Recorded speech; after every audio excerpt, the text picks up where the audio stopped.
From the top. The first thing you should know about my friend Mrs. Filholm is that she's feeling a little under the weather.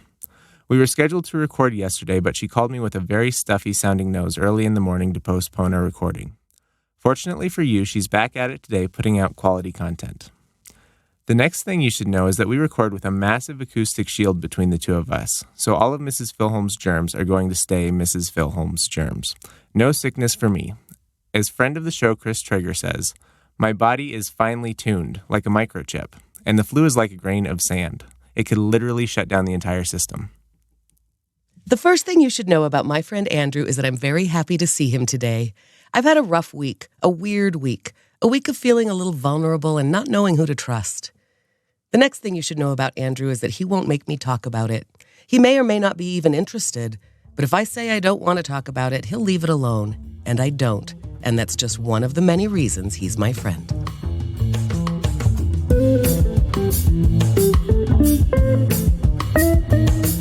Welcome to Half My Age, a weekly show in which a 25-year-old adult and a 50-year-old child help each other make sense of the world.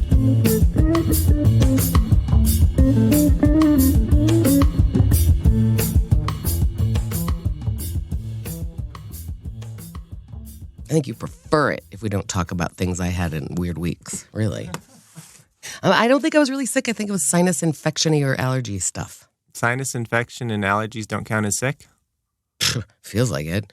It sure, what is the open? It sure was a grain of sand in the microchip. And what was the end of that? It could literally shut down the entire system. Feels like it was shutting down the entire system. But you know what really feels like? Oh, Andrew, you haven't been inside. You know what's feeling like shutting down my system, and actually quite likely the real root source of why I feel like it's been a chaos week? Why is that? On Sunday, last Sunday, it is now Friday. Last Sunday, my plumber said, yeah, I can fix this thing for you in your bathtub.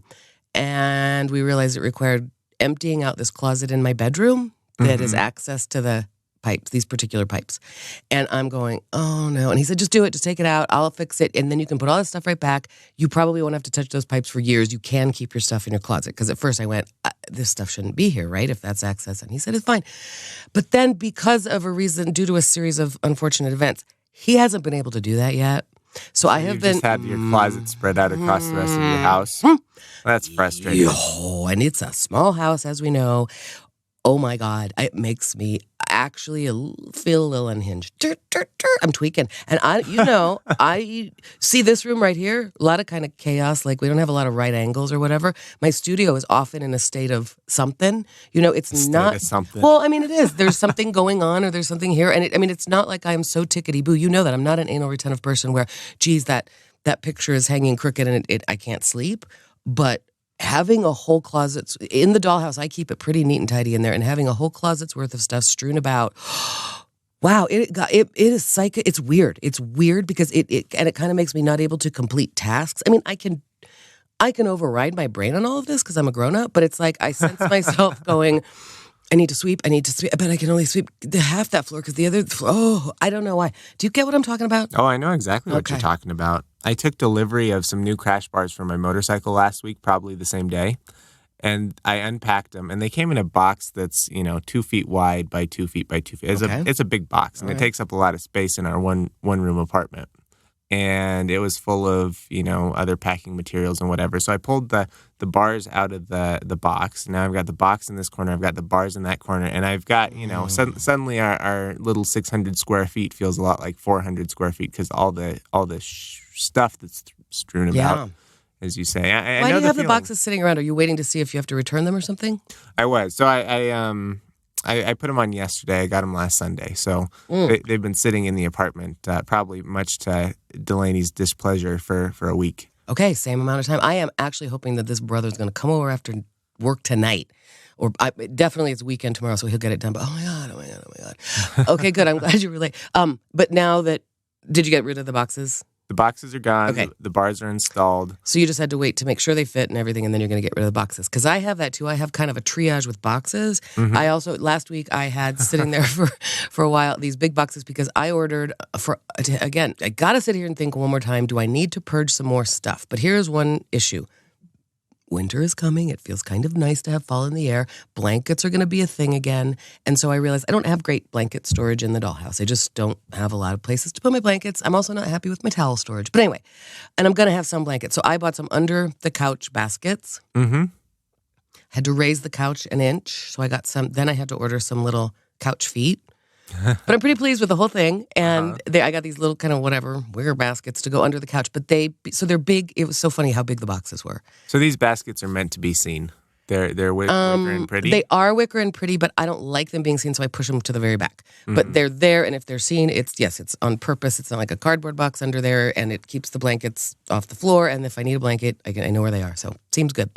But the boxes that those baskets came in were kind of funny because they're just empty baskets that weigh nothing, and the boxes were kind of huge. I mean, if you think of two big baskets that fit under a couch. You're basically putting a box around a box. You're putting a box around a box, and that makes me feel bad about the planet.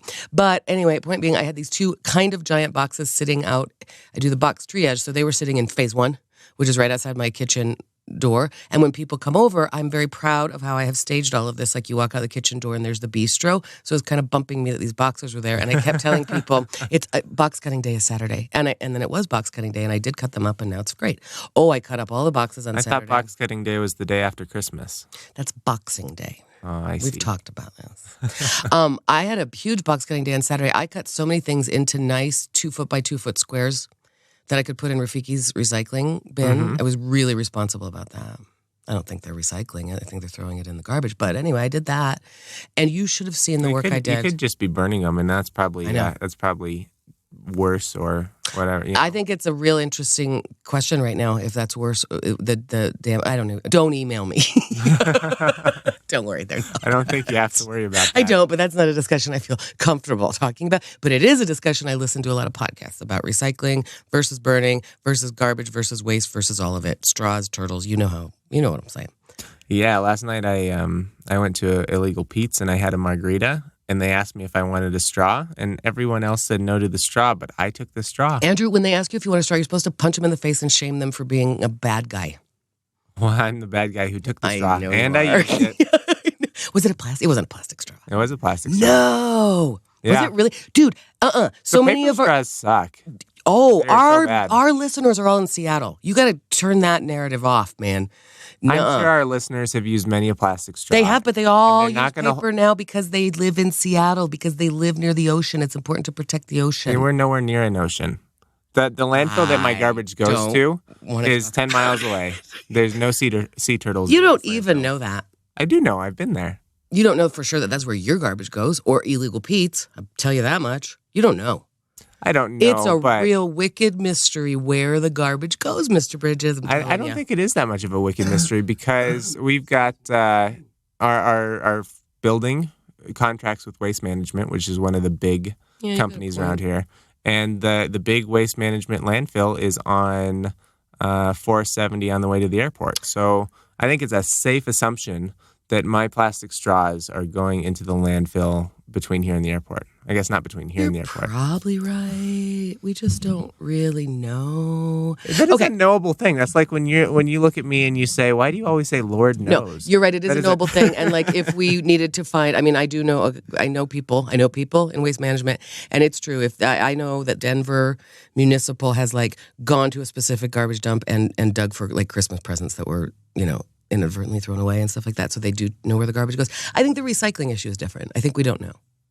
No. I think your recycling goes into that same freaking landfill. The recycling is an interesting thing. I understand we were selling it to China, and they had such inexpensive labor that they would sort through it all by hand. And we're over here. The single stream recycling is so great. You just throw it all in there. And I just said I don't want to talk about it. They figured it out. Well, okay. It's so complicated. You're right. I mean, and now I think they're not. It's a whole rabbit hole. We can talk about it next week. I just want to feel prepared with some research and some not spouting off bullshit. If you want to talk about it, I'm happy to talk about recycling. I don't want to research recycling. Okay. I think I've already got a good background on it from all the podcasts we listen to. Me too, but I just don't think I have the fact. I don't. You just don't want to come down on the wrong side of history. Right. And don't you think that it's true that it's possible that it's harder to track where your recycling goes? Yeah, and you probably. Shouldn't use straws. Oh my goodness. People use straws for so long. I know, that's the problem. Now there's so freaking many straws and the turtles are dying. You know how I feel about turtles, Andrew? You love the turtles. Love. But you know who doesn't give a fuck about the dying turtles? Who? The turtles, because turtles don't care. Yeah, that's a good point. They're valuable to me, and so selfishly I want to keep them alive. They've got so much aloha, they can't be bothered. That's you're right, but it's also kind of a dark Gaia thought. Like, the life that sustains will be the life that sustains. This is a weird conversation we're having right here. I don't want to get that dark. I wanted to talk about my organization of my house. I thought that was pretty interesting. Now we're talking about turtles dying, and that makes me sad. We can talk about house organization. I wanted to ask you, the last time we recorded, you were standing, and today you're sitting. Mm-hmm. Are you all sorted out?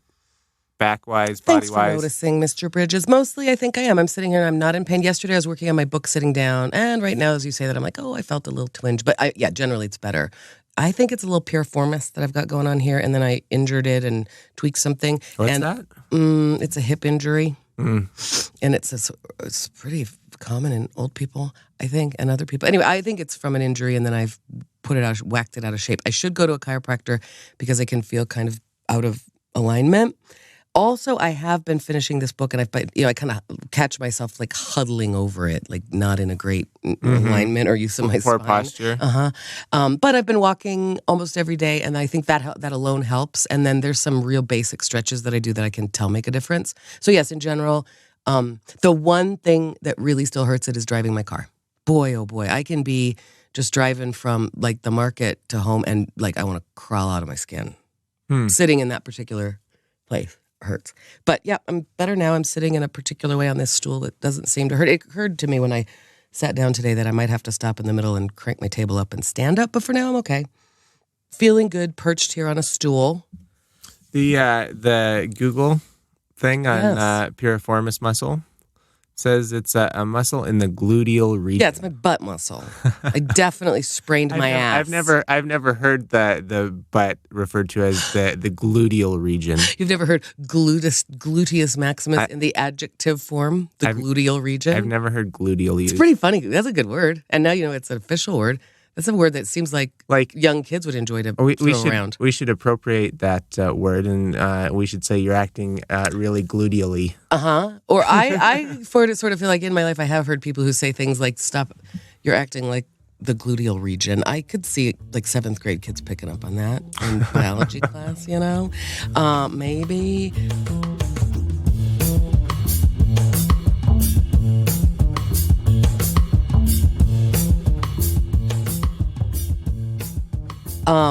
My son George is, he's quite the gluteal. Think he cares. No, he's taking EMT school right now. He's training to be an EMT. He doesn't find it that fun. No. But one of the things you have to do in the EMT school, of course, is learn a little bit about the body. It's not that intense. But I was talking to him about in college and undergrad. Did you have friends who were like pre-med, sciencey? Oh, yeah. Was anatomy class a killer for them? Do you have any knowledge of that? Yeah, it was the people who I knew who were pursuing the medical path.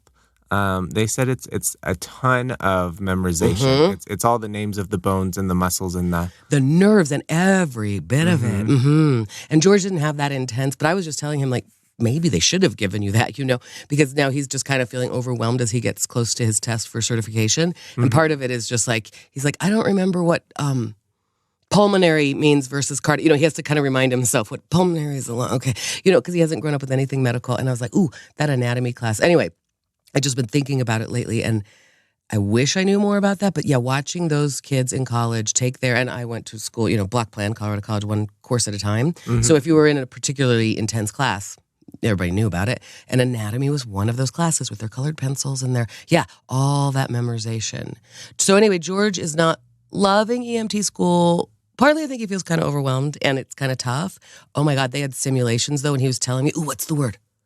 Oh, the word for it's like stage makeup, but it's wound makeup. And it has an age at the end, like triage, but it's like moulage. Will you look that up? Moulage? I know, like Mulan. I don't know if that's right. I don't know how to spell it. But he said they had these simulations where they go, and, they like have the sweet stage makeup, like wounds, like bones sticking out, like vomit. And I said, wait, did it smell like vomit? Because he said even the sight of the vomit made him kind of gross out. And he said, no, it was peanut butter cookies. That's funny. It says moulage is a noun. It's the art of applying mock injuries for the purpose of training medical or military personnel. Cool word. Oh, I love that word. I don't think I've ever come across that word before. Me neither. And I love that it's so specific, and George just threw it out. So that seems cool. He got to do those simulations. I think I can say this. I don't think anyone's listening, and I don't think I'm betraying anything, and nobody knows where he's training. But in one of the simulations, they were just doing a simulation. I used to, in theater school, we actors would go and do... be patients, play patients. I mean, that's a Kramer thing, Seinfeld, right? And we'd get our little case, our disease stuff. We did not do Moulage. We went in, it was for doctor-patient, like bedside manner. So we would go in and the doctor students would talk to us about whatever, trying to suss out our injuries or whatever. You would be there dying of cancer, and they're responsible for treating you nicely. Yeah, and just and it was more like, I think part of it was that they were there to assess our symptoms and ask us questions about it, in kind of way. And it was actually stunning to me that they weren't very good at it at the time. I mean, that when we were doing it, the doctors, it would always be awkward and weird. Anyway, so it's that kind of simulation. George said that it was a simulation, and their instructor was the victim, like sitting there huddled on the street, like with a blanket around this person, and just like rocking back and forth or something. So the students are asking themselves, what should we do? What should we do? Approach. And George went and approached. I guess I'm hearing this not even from George himself, secondhand. And, hey, you okay? You've been at the bars, whatever, like kind things that a paramedic might say. And then the victim sitting there on the ground, whatever you're calling it, removed the blanket and held a gun to George's face. Oh, uh-oh. A real gun. Yeah? I mean, obviously pieces are taken out there in training here. A real gun. So what do you do with that? And then I guess that is part of the training. Absolutely. That is the training. And then made the shooting gesture and then went boom, boom, boom to the 4 other guys standing right there, and they were all dead. Of course, that was the training. Bang, you're dead. So what is he supposed to do? Wait for the police to get there first? I'm not sure, and I have not sussed that out. That's a really good question. What is he supposed to do? I think, first of all, assume. I first that everybody is. The easiest thing is to shoot the person huddled on the street and then inspect their wounds after ask questions later. Oh, they've been rendered unthreatening. I don't know what the answer is, and I haven't really discussed that with George because I heard about it from George's father. He just was telling me, because I was saying George had this other wound stuff that seemed really cool, and then told me about that. And as his mother, I went, "Is George okay?" I like how he filters the stories to the parents. Dad gets the gun story, Mom gets the makeup story. No kidding. No shit. We probably all do that. I think so. In fact, I had a different friend over yesterday. I mean, a great grown-up friend. And he's a friend of my son, Augie. We talked to Augie yesterday. It was his birthday, and we talked to Augie. And he said, I didn't tell my mom a whole lot of things about when I lived in Europe. And then I told him, the Andrew Bridges story of, same thing. Just, I'm not your mother, but I am a mother. So I am definitely not getting the same information from France that everybody else is getting, or that Dad's getting, or that maybe you would be getting. And that's fine. Exactly right. I know, that's how it came to me. So I'm not kidding. I went, is George okay? Are those other 4 guys okay? And I guess one of the guys was like, actually like, whoa, you can't do that to me. That's traumatizing. And of course, it's part of the training. It is trauma. Yeah, that whole job is trauma. Absolutely right. And George even talked about 4 EMTs and paramedics and things like that. He said they do give them resiliency training. And I've always said teachers need it because I said, God, therapists and doctors and firefighters must get some kind of schooling in how not to take this shit home, how not to worry about my students' lives when I'm with my own family. There must be a way that people can do this, and I didn't have any idea how. And it's called resiliency training. I like that. I gotta believe whenever people talk about PTSD, they're almost always talking about military people, it seems like. But I got to believe that's a very common, real thing among paramedics and. I think even teachers, especially in the age of school shooting. I'm not kidding. Sure, yeah, absolutely, absolutely. PTSD. There's a lot of things. The other thing that George, it's interesting because he doesn't particularly want to be an EMT. But it's a cool training to have for a lot of different things, and he's discerning what to do next, and it's kind of awesome. But he was also telling me, I don't think he'll mind me saying, because he definitely isn't going to listen, he's not sure he could be a firefighter or a paramedic or do anything like that medical. And part of his, you'll like this, Andrew, you like un-PC things. Part of his problem was, he said, like in these simulations, okay, here's the example he used. You get a call from somebody who's addicted to drugs and they just threw their baby out the window. I don't know that I want to help that person. Right. And George is like, I don't know that I have the heart to help the bad people. And I said, that's a really cool thing to be thinking about right now before you go Sure. to join the fire academy, you know? And then last night I was at a concert and I actually thought of him because there were the EMTs sitting in there. And by the way, they make shit money. But, you know, every race I announce, there's always the EMTs in the tent, and I'm always glad they're there. And they're there. There's people passing out and stuff. You're always glad they're there. But they were, you know, there was a scene and what's going on over there. They're fracas and it's some drunk asshole. You know, I mean, there's just somebody with alcohol poisoning that they're now going to have to do whatever they do and get him out of there.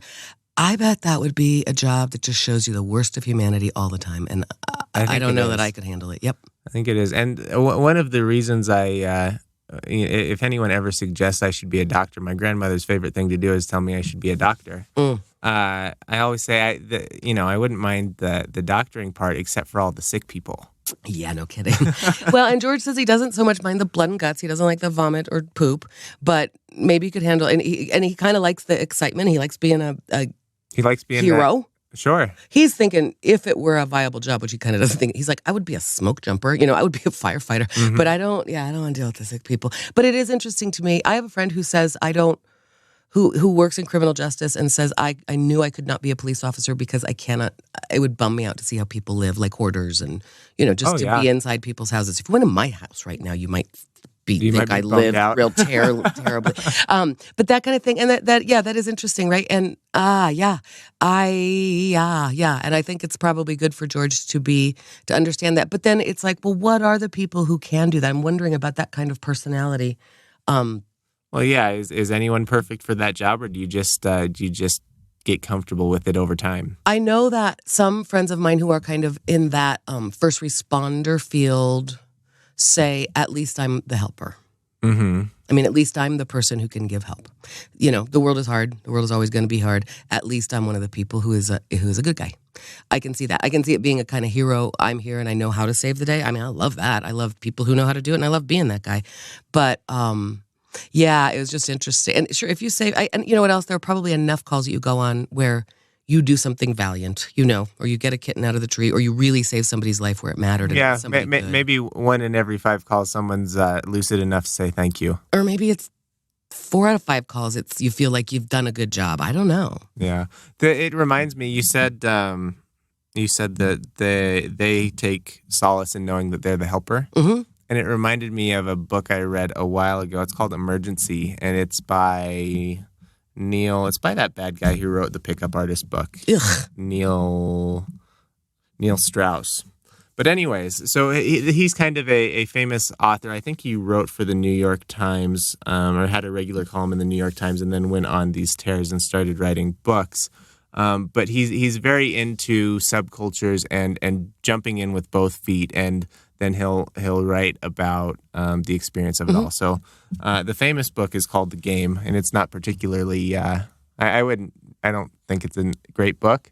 But this other one, Emergency, he's a prepper, and he gets involved in the prepper community, and he goes and does all these survival classes, and he looks into what it takes to get passports from different countries. Oh, prepper like that. Uh-huh. Okay, carry on.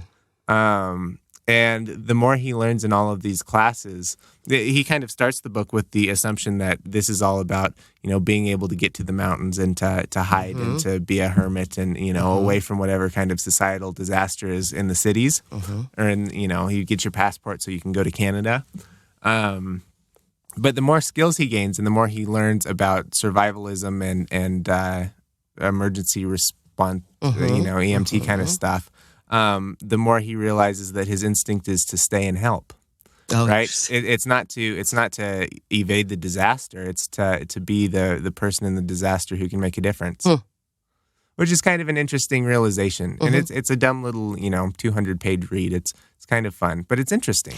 When you said pickup artist, I gotta probably look into this guy a little bit more because I don't know much enough about him to say have an opinion, and yet I have an opinion, so I'm just going to shut up on that. I don't know enough to have an opinion.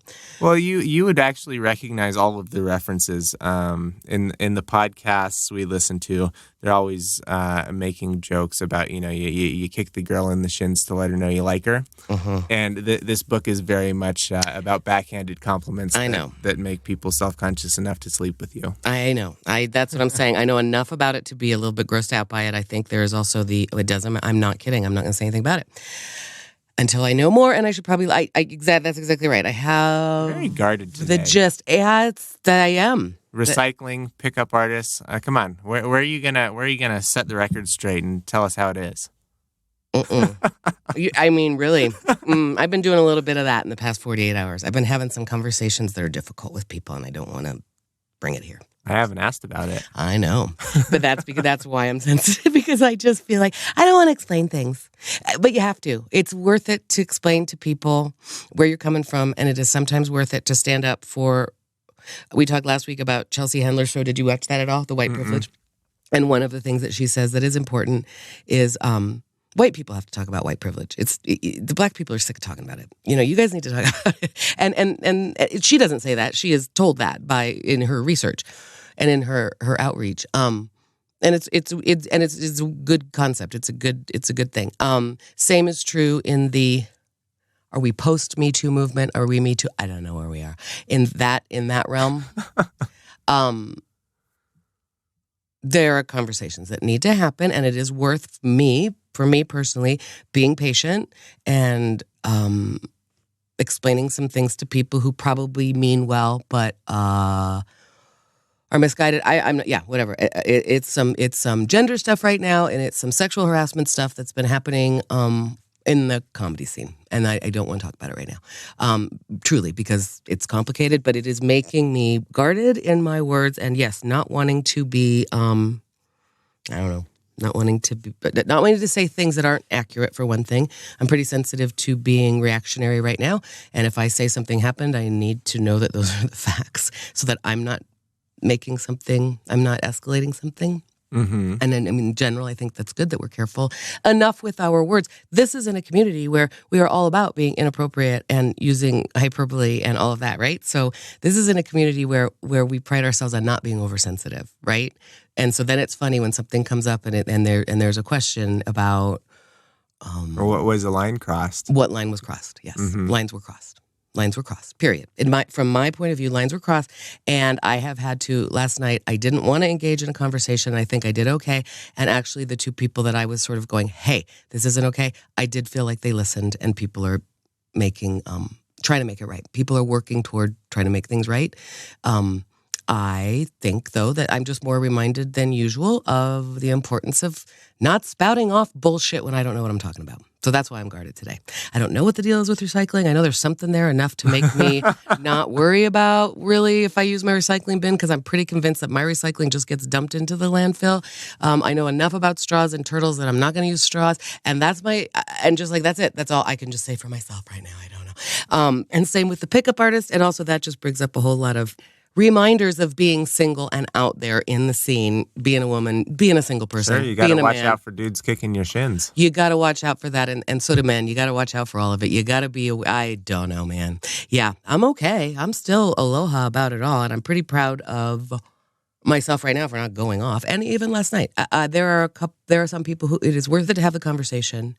They're worth it. If they're asking for conversation, they deserve it, but it's very important for me to not get hysterical and dramatic and to be factual about what actually happened, so that if I say this happened to me, I don't want to hyperbolize at all, because then we get into the realm of escalating it.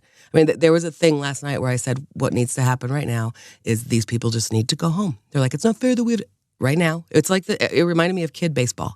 We need the 24-hour rule right now. Don't talk to the coach. If you got something to say, everybody sleep on it for 24 hours and come back and we can have a normal conversation. I mean, that's most familiar to me from kid baseball, but of course it's a lot of things. It's in the workplace, it's in families, it's everything else. But that's where we are right now. It's like this is just too hot, and a lot of people are wounded, and a lot of people are saying a lot of things. So right now we all just need to chill out and be accurate with our words and be kind. But for me right now, being accurate with my words is important. It's always important, but today, obviously, at the expense of being funny or having a normal conversation.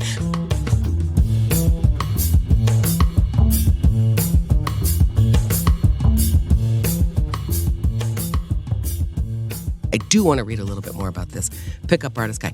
Back to emergency. Was he doing like an ethnographic study of the community of survivalists, or was he just going, what would happen if I became that guy?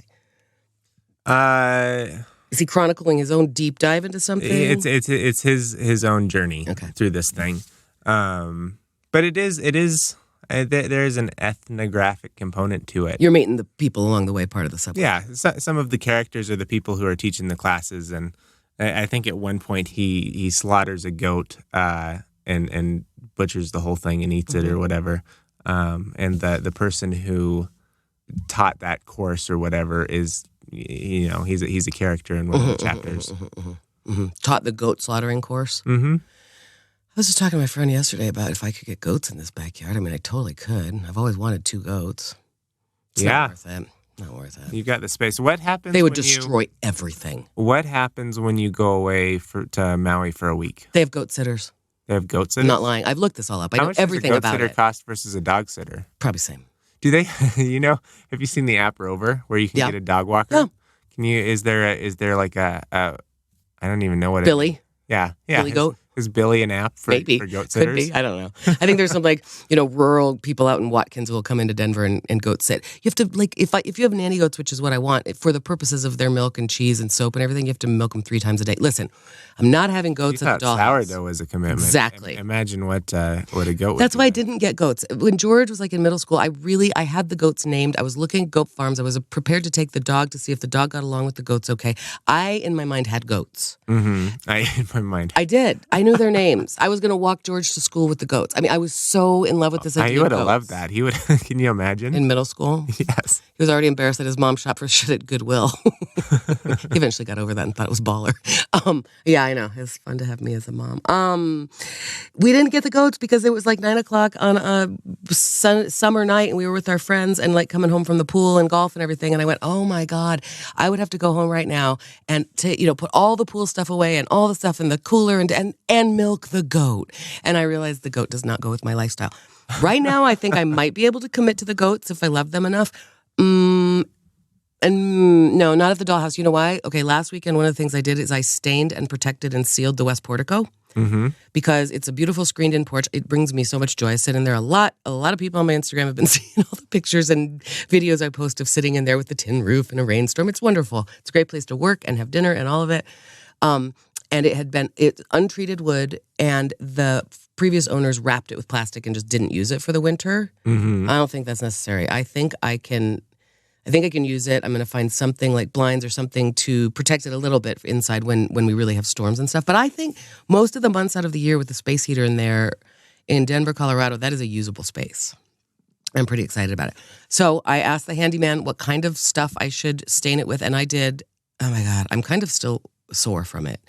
I spent almost 2 full days really giving it 2 solid coats. Oh my God, wait till you see. I also did the same with my raised beds. I did the same with the porch right here off the atelier, the studio. I was just staining everything with this weatherproofing and watch all my lawn furniture. And the thing on the side of the paint can, the weatherproofing can says, first coat seals, second coat tints or something.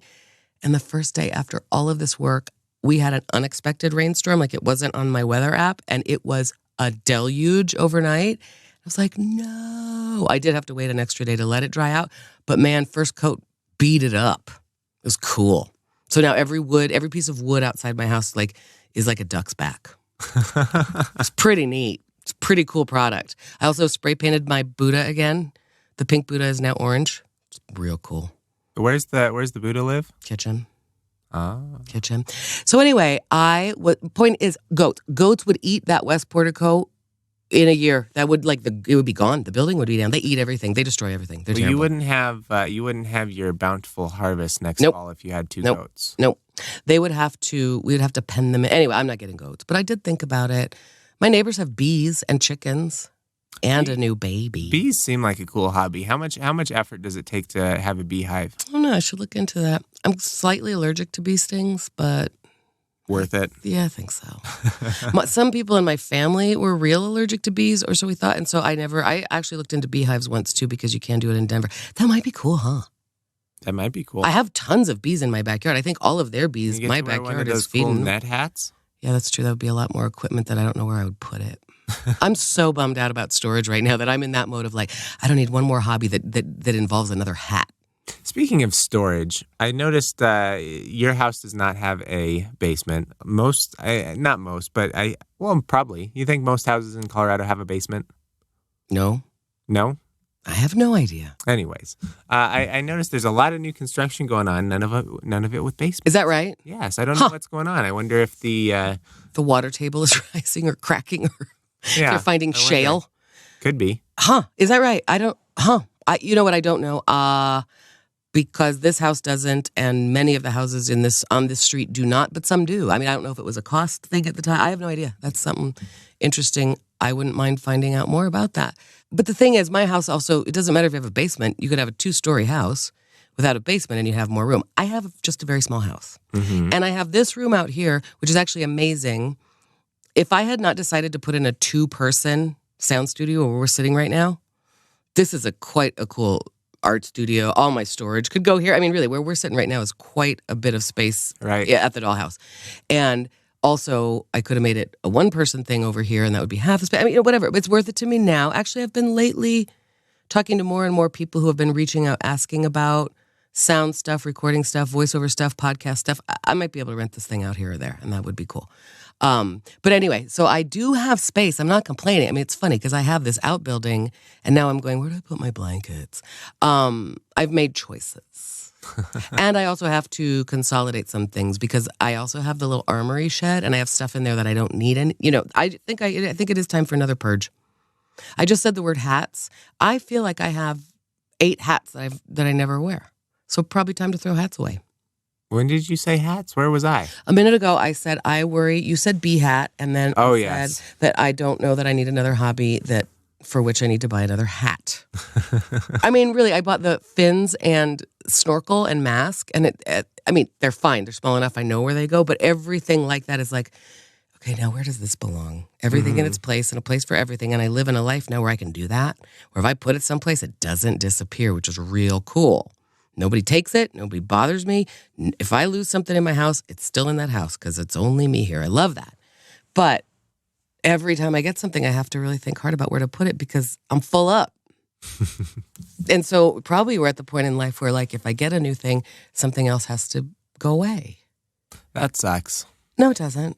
I love it. You're in an accumulation stage. Pretty soon, you're just going to have to move out of your tiny apartment because you have too much shit. We're getting that one. And you're going to have to find rooms, and then you're going to have to fill those rooms. I'm the opposite. We're full. We're full here. I told you a couple of weeks ago, I went and I bought cooling racks and knives and that sort of thing. And the cooling rack that I bought is too large to be put away nicely. It just belongs in the oven. I'm not the person who likes to store that stuff in the oven. We tried this out because we got that big Dutch oven for making our sourdough bread. And Delaney says, can't that just live in the oven? And I said, sure, that's fine. Except the other day I went to make a dumb frozen pizza, and I had a 425-degree Dutch oven I had to remove in order to put my pizza in. And then that's just got to sit out on the counter while the pizza's baking. Agreed with the Dutch oven. The cooling rack, I disagree. The cooling rack belongs in there. Don't do that. Before you preheat the oven, take the shit out, obviously.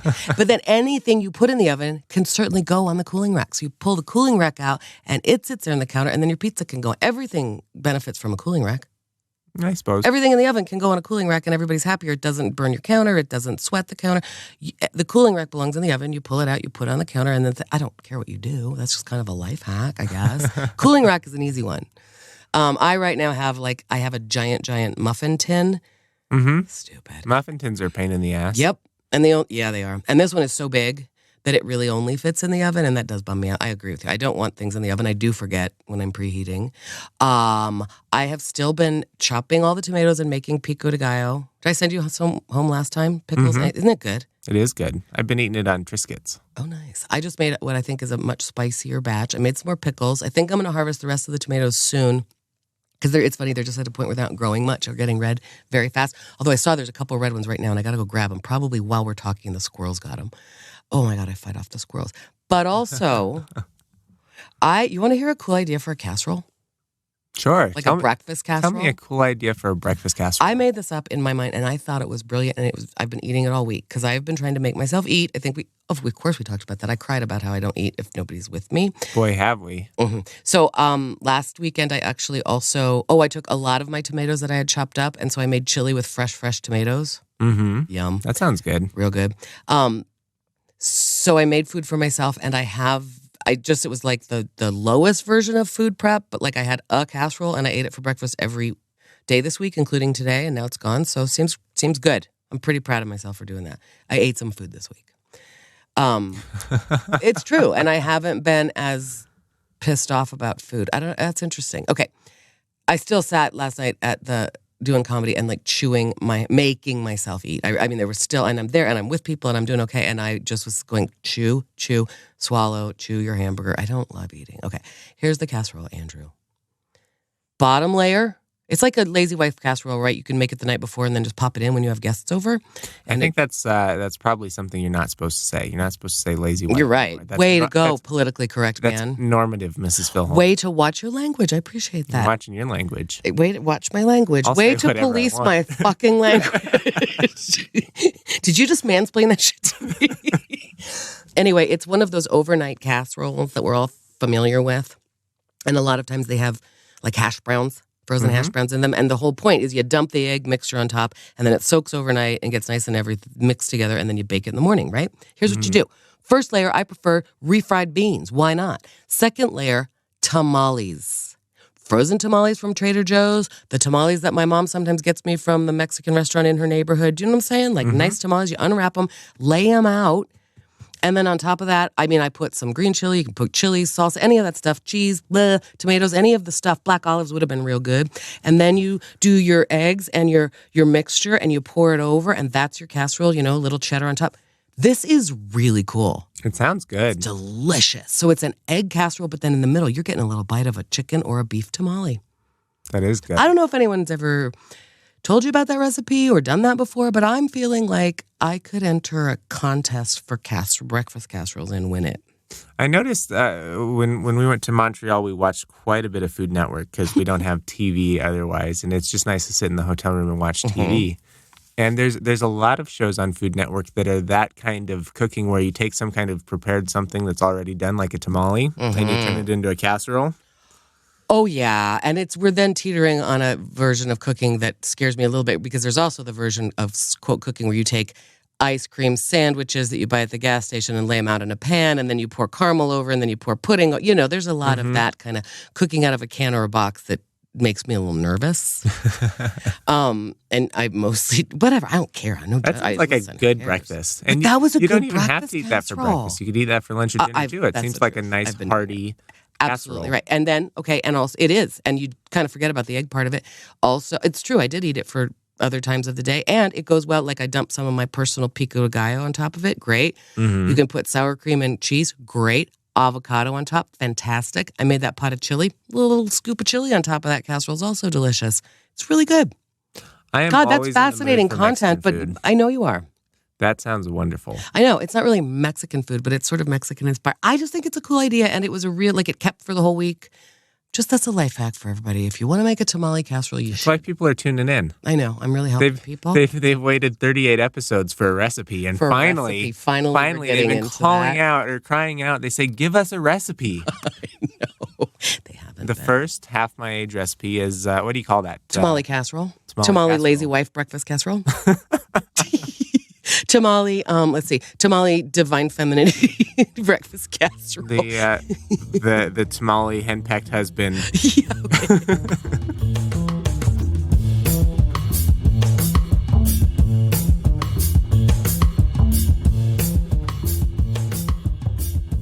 I went to a concert last night. We've talked about how I don't want to do things like that because it seems so intense. And I was just like, oh, I don't want to go to Red Rocks. Still haven't gone to Red Rocks for a concert all year because of here's the deal. I went to a new venue in town that is closer to my house than any other venue, really. It's not so bad when you can just get in an Uber and come home for a normal amount of money and boom, we're done. And I didn't have to schlep a lot of stuff. I went to that concert alone and left alone. I met a friend there, but he left and went a different way. And I was sitting outside the concert sort of enjoying the night and waiting for my lift. I just didn't want to go out and be in the fray of all the lift people. So I just waited and patiently. So I went all by myself, which is just easier because if I want to go to the bathroom, I go to the bathroom. I don't have to meet any, all that stuff. I had a very nice time. Who'd you see? Morrissey. I don't know a whole lot about Morrissey. Tell me, explain as if you were 50 and I was 25.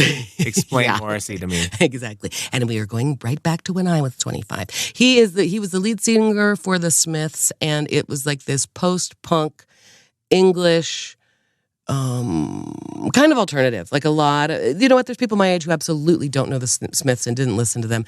It was music for sensitive emo people in their 20s, a lot of artists and actors. Oh my God, I love them so much. Real, especially the Smiths to me, like real broody and kind of haunting, like over the top emotional, like real good breakup music. When you're angry and bitter, when you've broken up with somebody when you're 25 years old, not you, me. Anyway, and Morrissey is still out performing, and the reason that I decided to go, I mean, it really does remind me of a lot of cool times in my past, whatever. But there's this comic on the scene who's a young kid. I think he's your age or younger, and he knows Morrissey and the Smiths word for word. I can't believe this kid. One time he was wearing a Smiths t-shirt, and I kind of I kind of gave him a hard time. Like, you're not.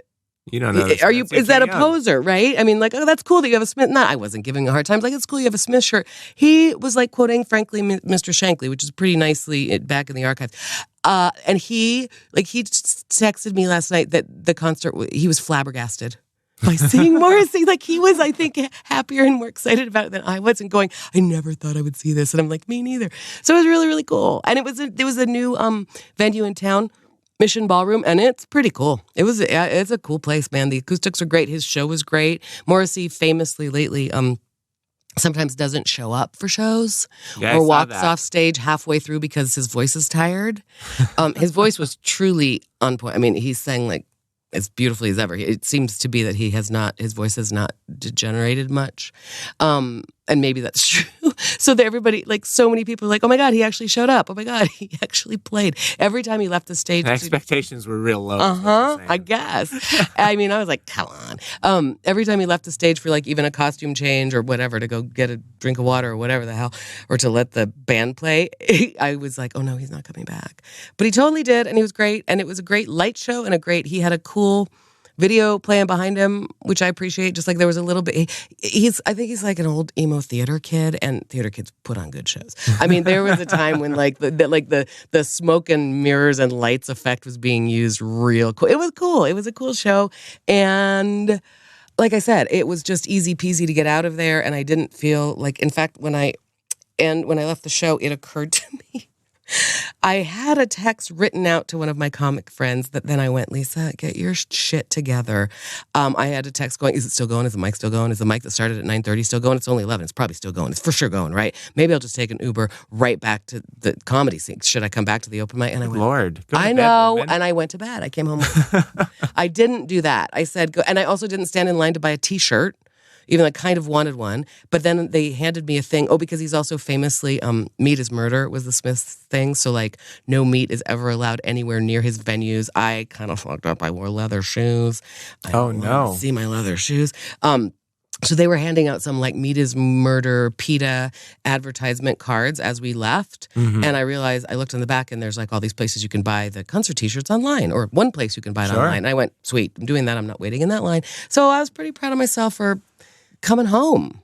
Do you think that now with how people feel about leather and sea turtles with straws up their nose, do you think that there are people trying to get away, passing off their super expensive leather as pleather? Do you think they're, it's totally fake? And then you want to, maybe, but then also do you want to get in, see, I don't want to say things I don't know about, but like, is it better to wear a non-leather shoe? Because that's made with a lot of petroleum and all It's kinds made of a lot of hazard dead dinosaurs. shit, exactly.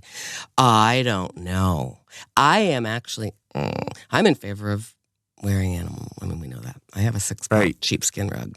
That's right. Can you imagine? It'd be nice to have some goats around because sheep and goats, I feel like they belong to the same family. And that'd be a nice reminder. Every time the goats act up, you just reintroduce them to their 6 dead cousins. Well, plus they're going to get slaughtered at the end of the season. We know that. I mean, that's the point of a goat. And you're going to eat them. You use all the parts of the animal. Would you eat your goats? Yes. How long does a goat live before it's of an age to be eaten?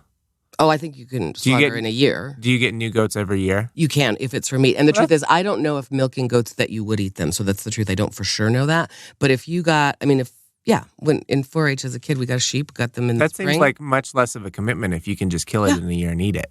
Right. They're not pets. I've said that a million times on the show, and I'm sure. You know what I'm saying? I was very concerned about. Oh, how long you had to have a goat living around? It's not like you got a dog for 14 years.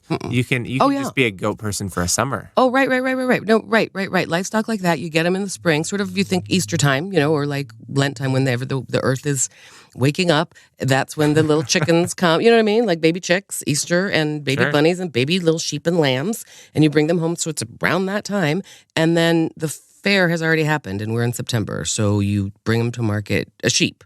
Mm-hmm. Steer may take more years than that. I don't know for sure. I never raised cattle, but sheep for sure it was one season. Absolutely, yeah. And our sheep, we would sell them at the fair, and we'd also eat one of them. And we would save one. We would save one, eat one. Yeah, no, eat one. I mean, eat one. Save it for our family's freezer. One for me and one for the wallet. One for me and one for the wallet. So we would eat, and I don't think meat is murder. I don't like. Neither do I. I know you don't. I don't think straws are murder either. I know you don't. Sorry, Morrissey. I don't think meat is murder. I enjoy a hamburger, but the concert was real cool, and the lights, and almost. No, he was really good. He was good. He was good. It was also interesting. There were tons and tons of people my age, but there were also tons of people. You're were probably much right in the you were at the impressionable age where people older than you wouldn't have connected it with it nearly as much, nor would people younger than you. You were in the sweet spot. For they Morrissey. Started a little bit, or I was a little bit. There are people probably 5 years older than I am that even more might be the sweet spot, like hipsters. Like I was probably late to the party a little bit. But yes, that's right. We're kind of in the sweet spot. So you look around, there were an awful lot of people my age probably having a similar experience. Like, I never thought I'd get to see this. But it was, as it always is with concerts, I'm always kind of surprised by whether it's their parents raised them with it or these kids got into that music or what. I mean, it's always true. If you go to Van Halen concert, there's kids your age or younger. My kids when they were 12 years old loving it. So it's kind of cool, as always. But no, it was, there were lots and lots of people my age there. But like I said, I was having a hell of a time being just really, really solo and then standing next to this friend of mine for some of it and talking to him for some of it. I mean, he was enjoying the heck out of it. Then, like I said, left separately and didn't make a friend or meet a person, and it was kind of cool. I just had my experience, and it also felt like a venue where that was possible. I wasn't overwhelmed. Were you standing or seated? I was standing. And is there seating at this venue? I've noticed that you go to a stadium show and people sit in their seats. And that sucks. That's You go to Red Rocks and everybody's standing, which is fun. Yeah. No, so right, there's a floor. I was in general admission down on the floor, and it was cool. Like you could move around enough. It was also cool though, like the picture in my head is better than the picture I took with my dumb phone. But of Morrissey there and like the people in the front row, doing the concert reach across the thing trying to with get all the bouncers in front. It was cool. It was just cool. So you could move around enough. I don't know. I suppose it wasn't a sold out show, but it seemed pretty full. And even like that concourse and stuff I really enjoyed it. It seemed like a cool venue, and I will go back. Did I talk about on here the bag thing? I think I didn't say that on here. There was a little fracas about the bag because it was a thing. Doesn't matter. So I almost didn't get to go in because my bag was too big, but then we figured it out. And I did think it was funny. There was a post there from Morrissey's people, what was allowed in and what wasn't. And they get to decide. The venue has its own rules, but, the talent comes in. It's like, famously, Dave Chappelle makes everybody lock up their phones no matter where he goes. And it was like, you can't bring bags or cameras or water or this and that, but that it went, flowers, okay. because he's a sensitive emo man. And it's okay if you throw flowers at him on stage. That's just fine. I thought that was kind of funny. And I think it said receive gifts. Like if you bring him a gift, take it backstage, whatever, vet it, whatever. You can't bring it into the house, but you can give it. So I think it was like gifts okay, receive gifts, take backstage, flowers okay. I didn't see a single person with flowers, but that's funny. I know. That's like there was a 4-year-old girl that you and I both knew. Now she's probably 11. Oh, no. And we were on our way to the Colorado History Museum together. You, me, her, and her nanny. Mm-hmm. And I was sitting in the back seat with this 4-year-old girl, and she says, "Don't tickle me, don't tickle me." And I'm like, I was just looking out the window. I'm nowhere near you. And she's like, "Don't tickle me. Flowers are okay. Flowers are okay. Flowers are okay." Just throwing that out there. Flowers are okay. My favorite story about the 4-year-old girl and the tickle thing, I don't know if you remember, but 5 years ago when I said to you, I've never wanted to do stand-up comedy, but I'm going to go do it because of these reasons. This is what I'm doing. And you said, Mrs. Filholm, you saying you didn't ever want to do open mic stand-up comedy is like that little 4-year-old girl saying, "Don't tickle me, don't tickle me." I think about whenever someone says something and means the exact opposite, I always think of that little girl. That's so good. Oh, that's funny. That's satire. When you say something and you mean the opposite, that's irony, is what that is. She's very, very, She's ironical. She was very developed for a 4-year-old. Oh, she was. Most 4-year-olds understand that. Don't tickle me, don't tickle me. But that was funny. That's what you said about me doing stand-up comedy. And I was like, no, I sincerely never wanted to do it. I don't know. Something has changed. I told some pretty funny jokes last night, though. I felt good. Are you gonna mention them? Nope. Okay. Well, then I guess we just have to consider the ruckus brought. That's all we can do, Andrew. That's all we got. That's the only ruckus you're gonna get. What do you got this weekend? Anything good? Some young kid stuff. I have huge news that. Yeah, you do. No, you have to say it. We'll leave it as a teaser for next week. No, I'm sorry. Last weekend, Delaney bought a new motorcycle. New motorcycle. We should have started with that. We got to put it in. We got to keep a document, man. Because you sent me, I absolutely thought that's where we would begin. And I thought about it when I saw you this morning. Instead, and then I went off recycling. on bullshit. Okay, so you're going on a motorcycle ride this weekend? Yeah, so we're gonna spend some time practicing. Delaney took the motorcycle class, and now she's bought a motorcycle. She's got to put in a little bit more parking lot time before she's comfortable enough to go out on the road. So hopefully this weekend, we'll spend some time in a parking lot and maybe get her cruising around the DTC. Sweet. Yeah, I'm very excited. I love that. I can't stand going to the mall and shopping in normal stores, but I can look at motorcycles and motorcycle gear. Yeah, I know. All day. And now you have a new one to play with and take care of. Her motorcycle. Yeah. I'll take care of it, but it's her motorcycle. Yeah, I know, but you have a new one to play with and look at and do farkle and maintenance on. Mm-hmm. She's not going to do maintenance on it. You are. And you like it. I sure do. Okay, sweet. We'll have a great weekend. You too. Bye, Andrew. Bye, Mrs. Filholm.